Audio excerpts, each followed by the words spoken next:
ભંડારીયા બહુચરાજી માતાજીના મંદિરે પ્રથમ નોરતે માતાજીની આંગી પધરાવવામાં આવી। માધ્ય શક્તિની આરાધનાનો પર્વનો આજથી પ્રારંભ થયો છે। સમગ્ર દેશમાં નવલા નોરતાને વધાવવા માય ભક્તો તનગની રહ્યા છે, ત્યારે ભાવનગર શહેર અને જિલ્લામાં પણ ભક્તિભાવપૂર્વક નવરાત્રિની શરૂઆત થઈ છે। ભાવનગરના સુપ્રસિદ્ધ શક્તિધામ ભંડારીયા ખાતે પ્રથમ નોરતે માતાજીની આંગી માણેક ચોકમાં ધામધૂમપૂર્વક પધરાવવામાં આવી હતી। આજથી રાત્રિ જાગ માટે પ્રાચીન ઐતિહાસિક નાટકો કરવામાં આવશે। ગોયલવાડના પ્રસિદ્ધ શક્તિધામ ભંડારીયા બહુચરાજી મંદિરે આસો નવરાત્રી મહોત્સવની સંપૂર્ણ શાસ્ત્રોક્ત રીતે ઉજવણી કરવાનું પરંપરાગત આયોજન હાથ ધરાયું છે। નવરાત્રી ઉત્સવમાં હજારો ભાવિકો માતાજીના દર્શનાર્થે ઉમટી પડશે, જે માટે હાલ વિવિધ વિભાગોમાં તૈયારી કરાઈ છે।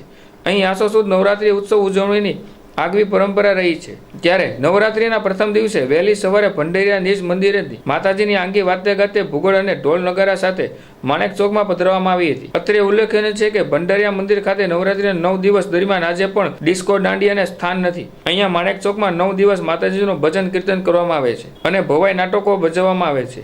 માણેક ચોકની અંદર કોઈ પણ વ્યક્તિને ઊંચા સ્થાને બેસવાની મનાઈ છે।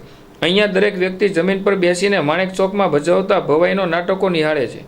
બગદાણાના બજરંગદાસ બાપા આ ભવાઈ નાટકો નિહાળવા માટે ભંડારીયા આવતા હતા અને આ ભવાઈ નાટકોને લઈને દાતાના રાજવીઓ દ્વારા ભંડારીયા ગામને આવતા યાત્રિકોને રાજાશાહીના સમયમાં મુંડકી વેરો માફ કર્યો હતો।